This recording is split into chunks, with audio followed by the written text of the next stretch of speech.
האם זה באמת סגולה בדוקה? הסגולה ללמוד בזה? Erev Tov and good evening, everyone. We are in the Zera Shimshon on Parshas Korach. We're going to take a look at a couple of psukim from Parshas Korach, and then we're also going to look at a pasuk from Parshas Va'aschanon, and then we'll be ready to jump right into the Zera Shimshon's commentary, and we're doing Os Hey, section number 5. But first, let's take a look at the following two psukim. This is Bamidbar Perek Tes Zayin, Psukim Vav and Zion. And what's happening here is, of course, it's such a well-known story. Korach and his followers have initiated a rebellion. And Moshe says as follows, Zos asu, this you should do. Kechu lachem machtos, take for yourselves fire pans. Korach v'chol adoso, Korach and all of his congregation. Usenu vahen eish, and put fire in the fire pans. V'simu alehen ketores, and put incense on top of the fire. Lifnei Hashem machar, in front of Hashem tomorrow. So Moshe is telling him, this is what we're going to do tomorrow. V'hoyo ha'ish asher yivchar Hashem, and the man who Hashem will choose, meaning the one whose offering will be accepted by Hashem, hu hakadosh, he is the holy one chosen by Hashem, not any of the other ones whose offerings are not accepted. Rav lachem b'nei Levi, it is much for you, sons of Levi. There are different ways to translate those words. They're very significant words. As you'll see, the Zera Shimshon gives them great emphasis. But for now, we'll just translate them as Rav lachem b'nei Levi. It is much for you, sons of Levi. That is Moshe's comment to the Korach and his followers. Now we'll jump ahead for a moment to Parshas Va'aschanon and sefer Devarim. This is Perek Gimel in sefer Devarim pasuk Chavav. And it's right at the beginning of Parshas Va'aschanon, and Moshe Rabbeinu is relating and telling the story of the time when he requested to Hashem and davened repeatedly and intensely, davened to Hashem to be allowed to go in to the land of Israel, to enter the land. And Moshe says, Vayisaber Hashem bi lema'anchem, and Hashem was angry with me because of you, meaning because of things the Jewish people had done. V'lo shama Eli, and he did not listen to me. Vayomer Hashem Eli, and Hashem said to me, Rav loch, it is much for you. Al tosef daber Eli od, do not continue to speak anymore to me of badavar hazeh, about this matter, about this thing. So with those psukim, we can now get into the words of the Zera Shimshon himself. Again, this is Os Hey, section number 5 on Parshas Korach. Sota Perakama, in the first chapter of Meseches Sota, Rav lachem b'nei Levi. The Gemara brings down the words that we just read in the pasuk from our parsha, where Moshe said, Rav lachem b'nei Levi, it is much for you, sons of Levi. And the Gemara brings down a comment. Omar Rabbi Levi. Rabbi Levi said about Moshe's words, top of the next column, Berav bisar, berav bisruhu. Using the word Rav, which again we're translating as much, using that word bisar, Moshe gave a report, so to speak, to Korach and his followers. He said to them, Rav lachem, it is much for you, or it is enough for you. Berav bisruhu, and using the word Rav, Hashem was given a message to Moshe Rabbeinu, gave a message to Moshe Rabbeinu, because as you'll see, the word Rav was used also, as we saw in the pasuk. The Gemara continues, Barav Bisar, using the word Rav, Moshe Rabbeinu gave a message, Rav lachem b'nei Levi. He said, it is much for you, sons of Levi. That was to Korach and his followers. Barav Bisruhu, and using the word Rav, a message was given to Moshe, Rav loch, it is enough for you. Hashem said to Moshe, it's enough for you. Do not continue to daven about entering Eretz Yisrael. That subject is not up for further discussion or for further davening. Ad kan, until here is a quote from the Gemara in Masechet Sota. So the Gemara is making a connection between the words Rav lachem that Moshe used to Korach and his followers, and saying that in connection with that, Hashem said to Moshe, Rav loch, and so Rav lachem is that Moshe used is connected to Rav loch that Hashem used to Moshe to tell him that he would definitely not be allowed to go into Eretz Yisrael. So the Zera Shimshon asks, Koshe, there's a problem. V'halo b'maseh Korach, in the incident with Korach, Hoya hadini Moshe Rabbeinu, olav hashalom. Justice and law were on the side of Moshe Rabbeinu. V'lamo nechshav lo l'maseh ra. And why was it considered a bad thing? Masha Amar Rav lachem, when Moshe said Rav lachem, it is much for you, to the sons, B'nai Levi, to the sons of Levi, which he addressed to Korach and his followers.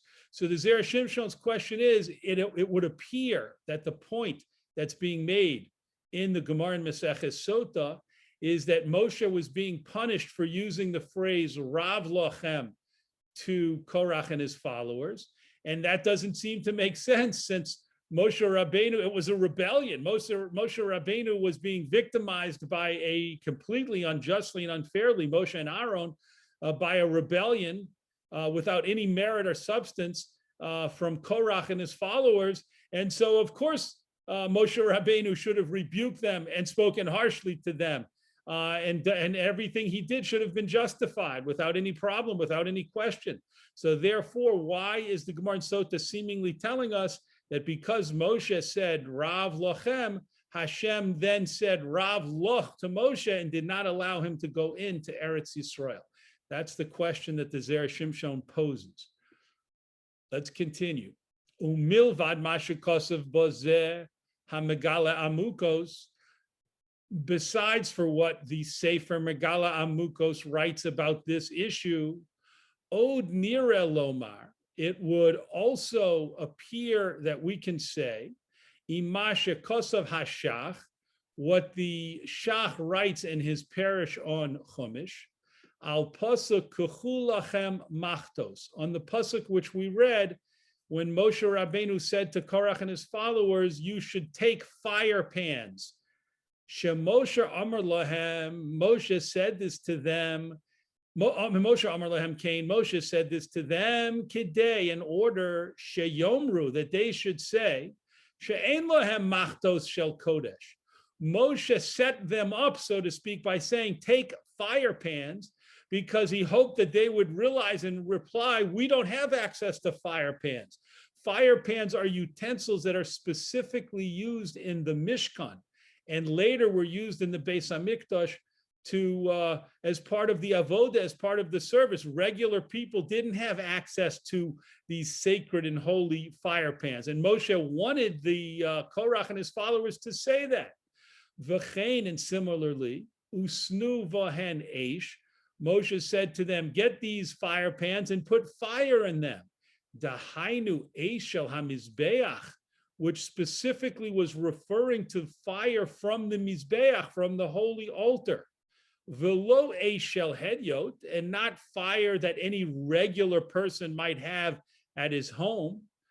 Uvein kach yasu kal v'chomer. And through this that Moshe said to them, he wanted the people to make a logical conclusion, to make a logical deduction, which would be as follows. If the fire pan that's going to be used in this ceremony and the fire that goes in the fire pan, if both of it has to come from the altar, if both of them have to be sacred and holy and come from the Mishkan, v'lo shel hedyot, and can't belong to a regular person, mikol shkein hamakriv haketores, how much more so should the person who brings the incense offering, tzorech sheyiyu kodesh, sheyiyeh kodosh, should be a holy individual, a sacred individual, v'lo hedyot, and not a regular person. V'heim hoyu hedyotim, and they, the followers of Korach, were regular people. So according to the commentary of the Shach, Moshe Rabbeinu had a very specific intention when he said to the followers, to the rebellious group, when he said to them, to the rebels, when he said to the rebels, get a fire pan and put fire in it and offer incense. That's what you're going to do tomorrow, and we'll see whose offering is accepted by Hashem. Moshe wanted them to reflect. He wanted them to have time to think about what they were doing. And as the Zera Shimshon just explained, he wanted them to specifically think to themselves, we have to now try and get a holy sacred fire pan, a utensil from the Mishkan. And we have to put in it fire that's from the Mizbeach, from the altar. And then we're going to burn incense. All of these things have nothing to do with us. We should have nothing to do with these services and these rituals. We're regular people. We're not holy, sanctified individuals who work in the Mishkan every day. So therefore, once they made that obvious, had that obvious thought, Moshe Rabbeinu thought, then they would think to themselves, let's go away, let's get out of here, let's stop this rebellion immediately. Because obviously, what's going to happen tomorrow is not something we should take any part in or deserve to have any part in. And let's end the rebellion, because it's foolish for us to claim to be holy, sanctified individuals when we know we're not. Continuing. Ve'al zeh omar lahem rav lochem b'nei Levi. And on this point, Moshe Rabbeinu said to the followers of Korach, it is enough for you, sons of Levi, to Korach and his followers. Klomar, this means to say, Dovar godol amarti lochem. I said a highly important, significant thing to you. Shemikan va'elach atem poshim ba'atzmechem.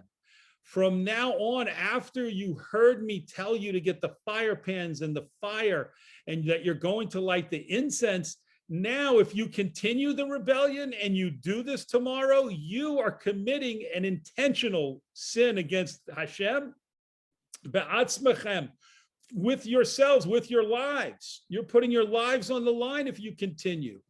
V'zehu dichsiv, and this is what's written in a later pasuk after the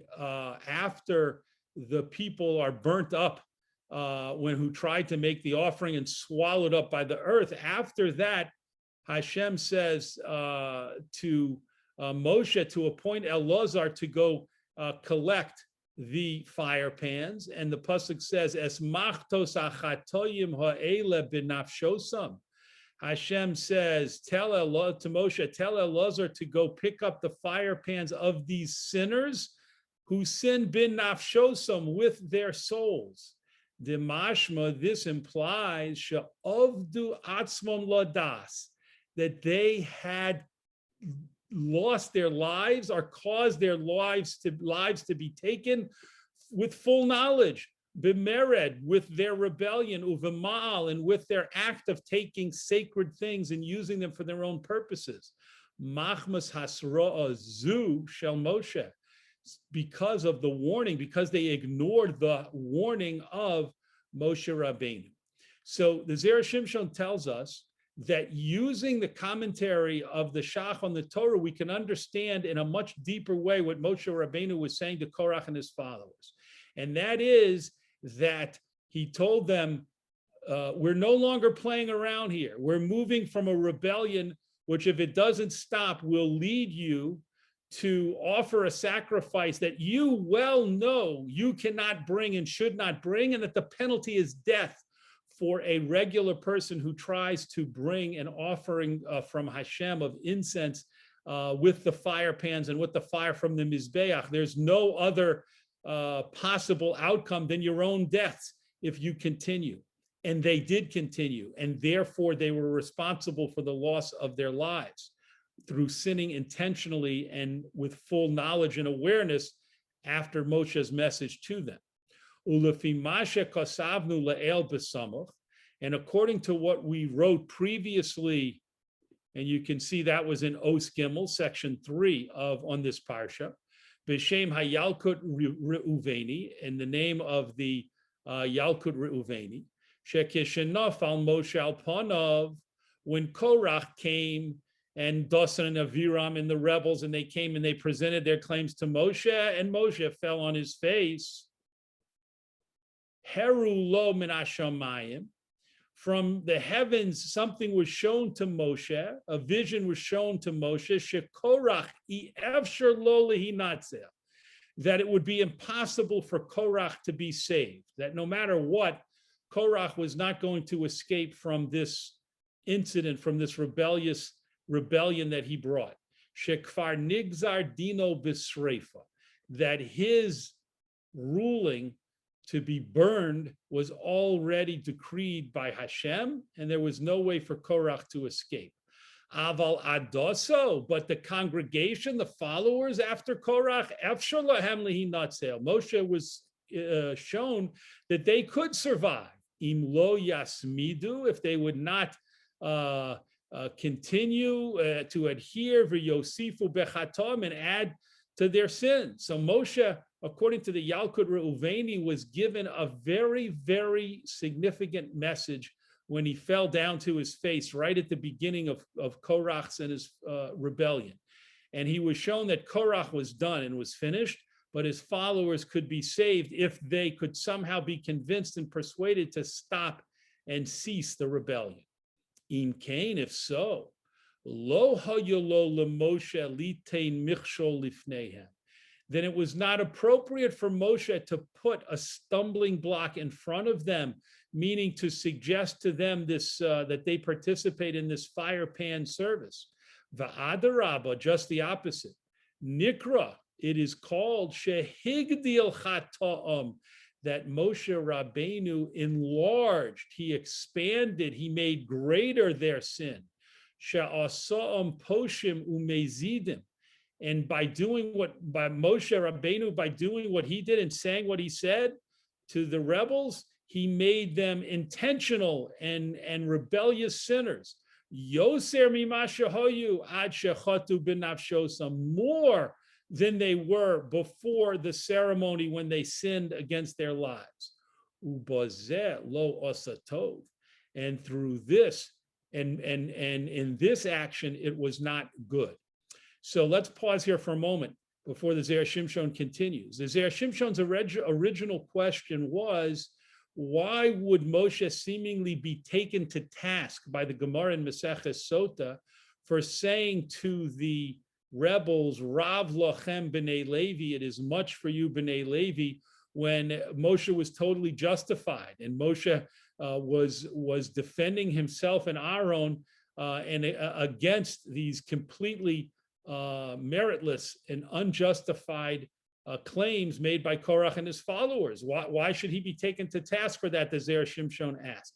So now the Zera Shimshon has said the reason is because Moshe certainly had every right, and it was appropriate for him to do everything he could to stop the rebellion. But he should not have said to the rebels who made this suggestion and proposal for them to bring the fire pans and the fire and burn incense, because by saying this to them and having them still not stop, not desist, but continue and move forward with the ceremony, this made their sin even worse. And that is not what Moshe should have done. Moshe should have tried to do everything in his power to stop things from getting worse and to stop them from going forward. Continuing in the bottom of the column, and therefore, berav bisruhu. Therefore, the word Rav was used to give Moshe a message. She'amar lo Rav loch. Hashem said to him, it is much for you. she'af al pi sheMoshe ve'Aharon shnehem chatu b'mei meriva, even though it is true that both Moshe and Aaron sinned at the incident of the waters of controversy, ushnehem mesu, and both of them died.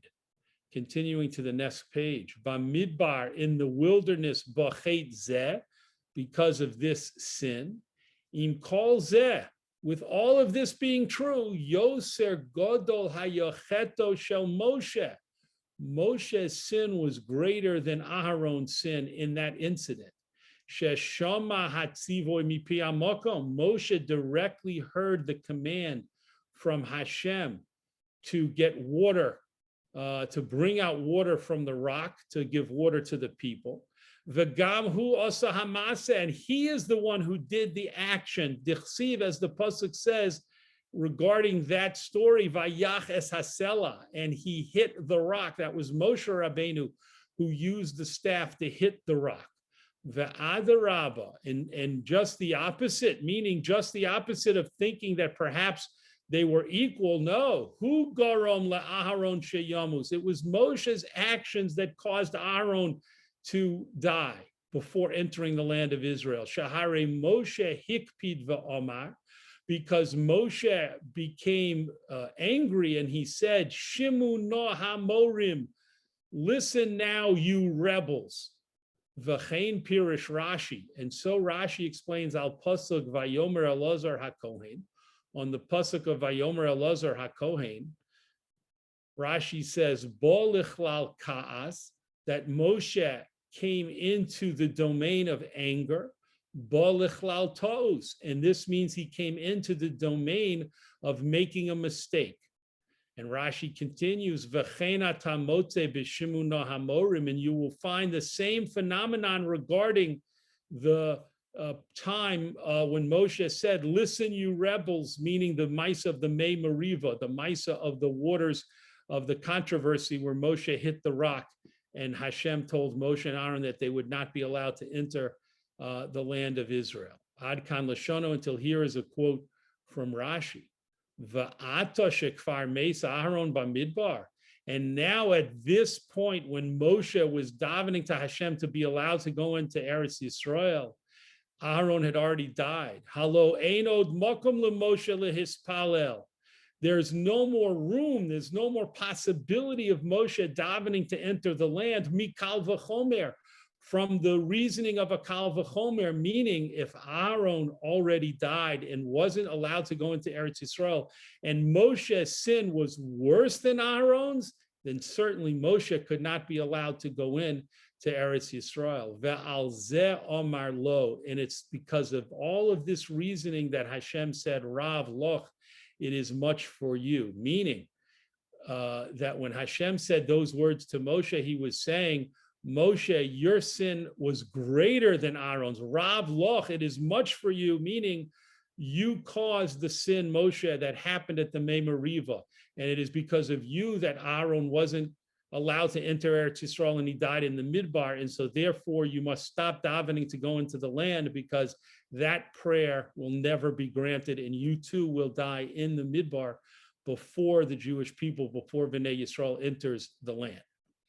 So the Zera Shimshon has explained to us the connection between Rav Lachem, which is when Moshe used those words to say to the rebels, it is much what you are doing, meaning you're ignoring my advice, you're ignoring what I'm trying to teach you and tell you about stopping the rebellion, you're ignoring it, you're making your sin even greater, and therefore after that, and the ceremony led to the deaths of the rebels, so too Hashem said to Moshe, Rav Lach, your sin is more, your sin is greater than Aaron's.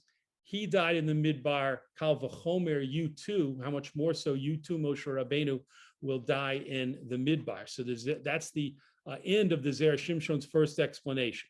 Now he offers a second explanation. Inami, alternatively, last paragraph of the piece. Alternatively, b'derech acher kosav hashach hanizkar la'el. There's another reproach written in the commentary of the Shach on the Torah, which he's already mentioned. Rav lachem b'nei Levi, It is much for you, sons of Levi. Chet godol hu lachem be'arkachem. Moshe said to Korach and his followers, you are committing an even greater sin with this rebellion because of your worth. She'atem nilvim es Hashem. You, the members of the Shevet Levi who were part of the rebellion, you are connected to Hashem in a very special way. V'hakodesh baruch hu medaktek im chasidov kechut hasara. And Hashem is careful with those who are pious, considered especially pious and holy, kechut hasara, like the thread of a hair. Ad kan lashono, until here is a quote from the commentary of the Shach on Chumash. Klomar, this means to say, hatam shani amarti lachem eitzazu. The reason this is Moshe Rabbeinu talking, the reason I put this suggestion in front of you to bring the fire pans and the fire and burn the incense, that definitely I knew you would die if you did this, because I knew that you were already obligated for capital punishment, because of your value, because of your worth, your significance, because you, again, members of the tribe of Levi who were part of Korach's rebellion, of course, Korach himself, you're connected, you have a special relationship with Hashem and special responsibilities to Hashem. Ubirav bisruhu, and they gave Moshe, Hashem used the word Rav in giving him the information that he would not be allowed to go into Eretz Yisrael, and that was final. Shepirish Rashi shehakadosh baruch hu medaktikim chasidov. Rashi explains the same idea that Hashem is particularly strict and stringent and careful with his pious ones. V'nenash ba'osa misa, and therefore Moshe Rabbeinu was punished with misa for an action that if he wasn't so special and close and holy and connected to Hashem, he would not have received such a strict, stringent punishment. Klomar ata hikravta misasan shel elu ha'anashim ba'atzascha. This means, according to the Gemara in Sota, that makes a connection between the two expressions of Rav Lachem and Rav Lach. This means, Moshe, you brought closer the death of these rebels because of your advice to them about bringing doing the incense ceremony. Mitam shekvar ho yuchayav misa lefi erkam, because you reasoned that they were already chayav misa because of their special relationship to Hashem. Af HaKadosh Baruch Hu Amar Lecha, so too Hashem said to you, when you asked and pleaded to go into Eretz Yisrael, Rav Loch, it is much for you, Lefi Erkecha, because of your closeness, your value, your paramount importance, and your level, your paramount madriga of the highest level. Chatosa, you committed a sin, ve'ena tayocha lehikanes, and you will not be able to enter the land of Eretz Yisrael. So as the Zera Shimshon always does for us, he's shown us a tremendous amount of depth that comes out of the comment, the very small, concise comment brought in the Gemara in Sota about the fact that a similar phrase was used here in our parsha of Korach, Rav Lachem b'nei Levi, and the expression Hashem used to Moshe in turn, Rav Loch. And we see how deep and profound are the lessons that are behind the use of the similar phrases in the two places. Yasher koach to everyone for participating, and we look forward, Be'ezras Hashem, to learning Zera Shimshon again on next week's parsha.